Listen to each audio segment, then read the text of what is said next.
Okay, I've got with me brother Rodney Chandler from around McKenzie, Tennessee, between McKenzie and Huntingdon. And brother Chandler, about how old are you? I'm 97 years old, on my way to 98. November the 12th, I'll be 98. Yeah. Okay, now you've been in music for some time, haven't you, brother Chandler? When I was a boy, I played with little country bands and little home musicals like that as a boy. Just started out and just played a little bit, then by ear. I didn't get serious about it, but just played a little by ear back then. As in the late 20s and 30s. 1920, about 1925 to on up to about 1935, I lived here in Cincinnati, Ohio, and I left Tennessee and was gone a while. Now, when did you get serious about music? When I was in Ohio, I took piano tuning and also took piano lessons. And I was lucky I had a real good teacher. They said Cincinnati had a conservatory equal to Boston and New York, and I had a teacher that graduated out of that, and he was really good. If I'd have got what he told me all of it, I'd have been better too. So did you take piano lessons mostly? Is that what you took, piano? Piano and piano tuning. And piano tuning. Yeah. So now you've been in the business here for a number of years. How many years? About how many? Went in piano selling music in 1963. Yeah. 1963. And you've got a business over here right near where you live. It's still going. Still going. My son-in-law, Jackie Allen, runs it now. Now, in a few minutes, we're going to have you play. I'm going to turn around here and show this organ. And if you want to go ahead and turn that on, Brother Chandler, we're going to listen to you play a little. Do you need to punch some more buttons before you start playing? I need to punch 2 or 3 more buttons. Let me get up here. Now, what is all this? Your music up here? All this up here? Yes, sir. That's books of music. I see. Okay.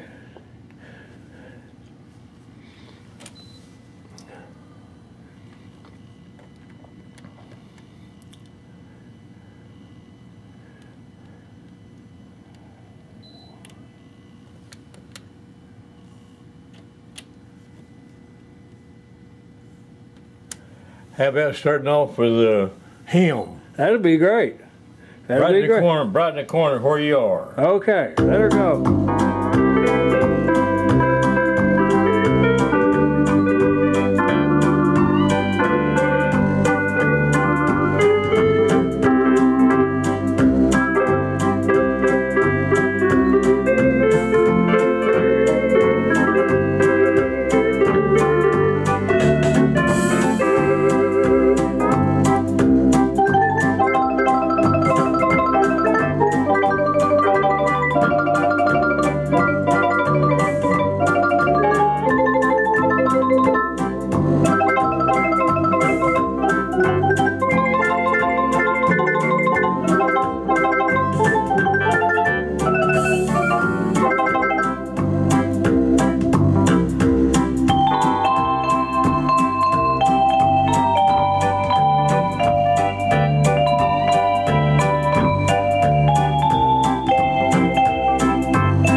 was that a hymn? Yes, sir. Brighten the corner where you are. Do what? Brighten the corner where you are. Okay, well, I'm not too familiar with that, but that's now you over the years you've played in, been a music director and led music in some churches, haven't you? And revivals and things like that. Yes, sir. One year I sung for 8 revivals that summer. Okay, so you did some singing as well as playing the piano. I played and sung some of them. I see. Well, tell me about some of your experiences with some of your revivals. Well, I went to one church, and they had a doctor preacher. A doctor preacher? Doctor preacher, yeah. I forgot his name. But anyway, when I got there, he came to hand me a piece of paper folded with songs for me to sing. And some of the deacons said if they'd noticed like that, they wouldn't have called him. And some of the women said to ignore it and go on and sing what we wanted to. I said, well, I'll try to use them. So the second night, he did the same thing. So when we went out, I let everybody get out ahead of him, and I said, I got a little discussion with you. He said, what's on your mind? I said, tomorrow night, you hand me another sheet of paper with the songs wrote out. I'm gonna announce that you're gonna preach from Deuteronomy, certain chapter and verses. Oh, you wouldn't do that to me, he said. I said, just as you write them out again, I will. I said, they called you to do the preaching, they called me to do the singing. And I said, if I don't have ability enough to select the numbers, I need to stay at home. But I'm here. So what did he do? Would you believe it? He said, maybe this, maybe that. I said, no, maybe to it. I said, they called me to do the singing. When he gave the invitation that night, he asked me to sing a solo. Can you imagine getting that far out of bounds? But anyway, I sung the first verse. I turned to the choir and said, choir, please sing. And we went from there. And I thought if he was that stupid, I wasn't going to discuss it with him anymore. Well, did you have any other interesting experiences? Well, quite a few. I guess you knew Brother Robert Knowles, didn't you? He was a fine preacher and a fine fellow. He had a church up in Natchez Trace area, and a guy, one of the deacons had about 1/10 of an acre, and the church is sitting on the edge of that. And the trees out there are no good. They got knots on them. They're no good for nothing but wood, so not much value anyway. But anyway, he and another deacon is into it and making a lot of trouble. And so I was fishing along then nearly every day with Brother Robert Knowles. And he said, let's get out of the boat, and get out on the bank, get on our knees and pray about this. So I asked him their names and all, and asked him to let me go talk to them. No, you can't do nothing with them. He said, they're so unreasonable. You said you just couldn't do nothing with them. So we went ahead and pretty long time further. So one day he got in tears and said, let's get out and pray again, and we did. And so he done told me their names, the names of these fellas. So I thought one evening I just get in the car and drive up there and find these fellas. I found the one that had that 1/10 of an acre, the church sitting on the edge of it, and asked him to go with me to the other gentleman and talk to him, see if he could work it out. No, he wasn't going to talk to well, he just called him a devil, you know. He said, well, I'm going to go talk to him. I said, okay. So I wrote a check for $500 and handed it to him. He says, are you a member of this church? I said, no. Are you going to join? I said, no. He said, why would you do that? I said, to have peace in the church. He said, well, if you'll do it, I do it. I said, now you're talking turkey. I said, if you'll do that, I said, you'll only have one vote on it, just like Mr. Anybody else, if you give it to them. And did he own the land or something? He owned a 1/10 acre that the church was sitting on the edge of, was all. I see. But he and this other deacon was making bad trouble. So bad that Brother Knowles would pray and cry about it a lot of days, you know. So he couldn't work it out. He couldn't get it worked out. So I offered this guy a check. He wouldn't take it. He said he'd give it to him himself if I would. So he deeded it to the church. And so a week after that, Brother Knowles come to me and he said, what did you say to that feller? I said, not very much. And I told him I offered him a check, and he wouldn't take that. And he said he'd deed it to the church if I would. He said those two deacons got together and come down, and he said they had a revival. He said the church just started doing good, and they had a revival and got together and got it worked out. Any other interesting experiences when you were leading? Well, I had one. I went to tune the piano down close to Humboldt, Tennessee, and there's two deacons in there at odds.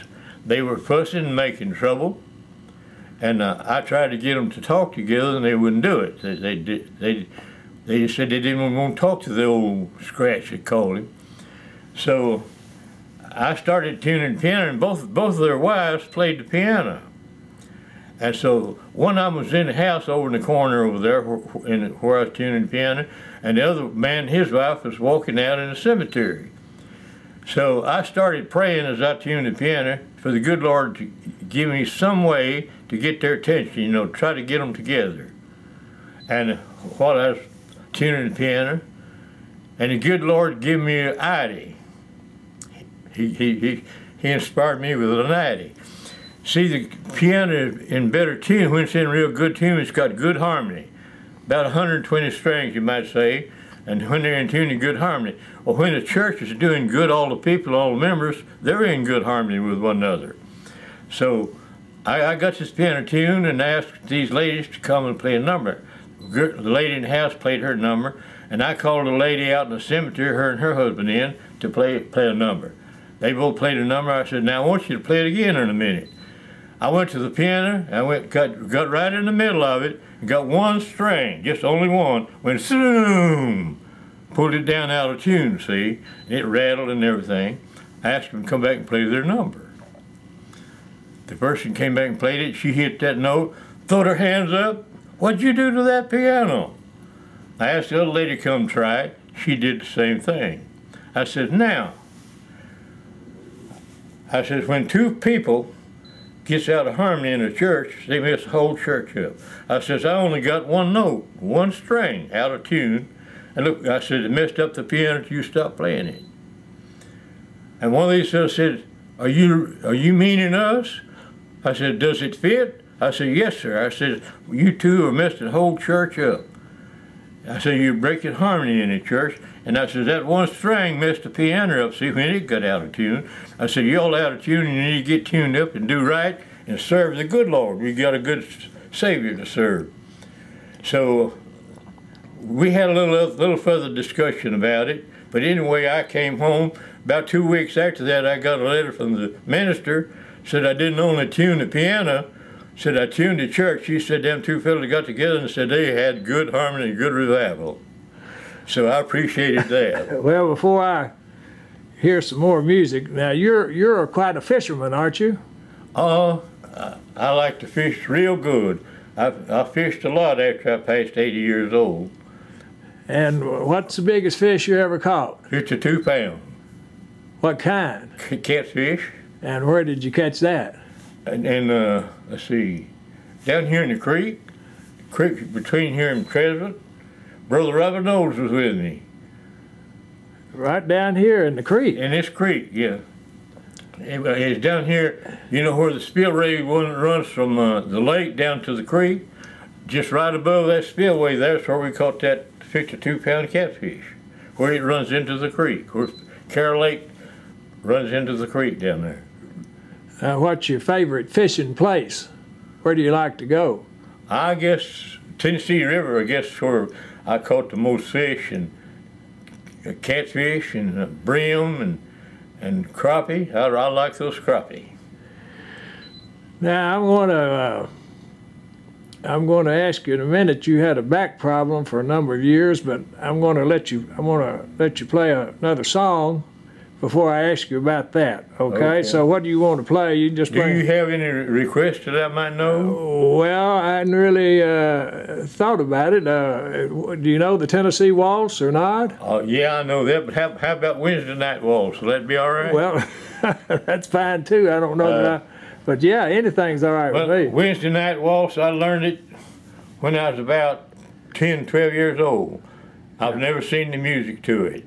I learned it by ear, and I've never even had the music for it. Now, Wednesday night waltz. Well, now wait, before you do that, Brother Chandler, do you play most things by ear, or do you, huh? I use the book on a lot of them. You use the book. Now, see, there's 1, 2, 3, 4 books there. None here. I got about 10 books. I guess there's over 100 songs in each book. Yeah. Okay. Okay. Well, go to it. Okay. I'll get set up here for Wednesday night waltz. Okay.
Okay, great.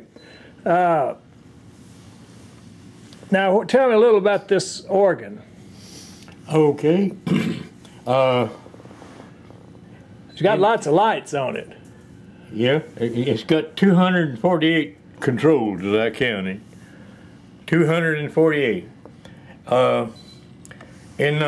Let's see, in about 2000, I had an organ. got too old to play, and I was aiming to get another one. And this organ at that time was, that's in the 90s. It was $48,000. And my wife, she had Alzheimer's, and I lost her. But I was afraid I was going to go broke. It cost a lot to have her taken care of, her medications and everything, and women to stay with her. So I bought a Yamaha. It cost $25,000. And went on then to about 2000. Of course, she was passed away then, and I thought I had enough left to get this one, and I went to get it, and it was $60,000. It went from 48 to 60,000 in that length of time. But anyway, the guy delivered it, and I went to help him unload it in a crate. He didn't want me to touch it. He said he didn't want it damaged. I said, I ain't gonna damage it. I'd had a lot of organs and pianos, but anyway, he was very particular about it. He said he wanted it signed for before anybody else touched it. But anyway, I got it, and Karen and I have been playing it at different places, horse shows and beauty reviews. Where we played for 3 fairs, Carroll County and Benton County and Decatur County, for the last 30 years.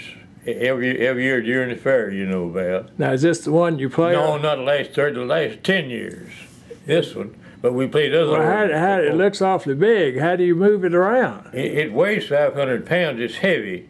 It's hard to move, heavy and all, but we move it. We have a truck straps on it with handles, and we can move it with that pretty easy. I see. Okay. Okay. Well, now, tell me. You were telling me last time I talked with you that you had a back problem for about 20 years or a long time. And in the 1980s, I had 2 back surgeries, and one of them had a pinched nerve damage. And I talked to the doctors about it. Dr. Jordan down at Jackson, he's a specialist. He said there's just nothing you could do to treat a pinched nerve. You just about had to live with it. They didn't have no known way of treating it. So I suffered it. And it got so bad, about 2 or 3 years ago, I went to Kansas Medical Center, and they charged about $800 a visit and gave me some kind of shot. One of them helped a little and the other didn't do no good. So they said they couldn't do nothing for it. And recommended a specialist. And they got a specialist, and he sent me a letter with 8 pages, and one of them was $450 in advance. And I'd been praying for this back to be healed for 25 years. And I got real serious. I thought I'm not going to go to that specialist. I'm going to pray to the good Lord. And what do you know? I got through. The good Lord healed it. Just overnight, almost, wasn't it? I couldn't tell when it's healed. First thing I know, it didn't hurt no more. It just didn't hurt no more. But now, Jesus can do surgery without touching you better than the doctors in Jackson or anywhere. Right. Now you've been going to church in this area most of your life, hadn't you? They built the church Fairview, and it was ordained and started servicing in 1923, I believe it was. Mm-hmm. I was 7 or 8 years old, and I started going there. While he was building it, the scaffold fell with my father and broke his ankle. I remember that very plain. And we had a preacher, Brother Powers from Paris, and he came for a year for $1 a Sunday at $10 a year in a horse and buggy. And he made a statement. He said he wasn't preaching for money. He said he was preaching for people to get salvation. But his wife, he was about 7 foot tall, and his wife was about, I guess, 4'6", something like that, little bitty lady. And she would come with him sometime. They'd come in the buggy. When she didn't come with him, he'd ride a horse from Paris over here to preach. Now, that was a long way for a horse, wasn't it? Well, From Paris. There weren't any local preachers around here. Well, they might have been, but he was the one they. He's the one. He's the one they called. He's the one who came. And he rode a horse. He rode a horse.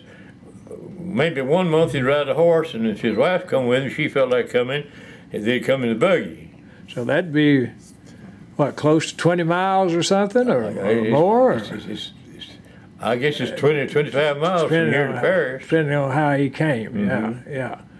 And but I believe he was a good feller, because he spent the night at our place. He'd come have a Saturday night service, then a Sunday night, and a Sunday service too. See, and he's spending in our home. I'd listen at him talk, knowing I was just a little boy, but I remember him. He was an outstanding man, all right. Yeah. Well, let's see, Brother Rodney. I've had you play the organ. Do you want to sing for me or not?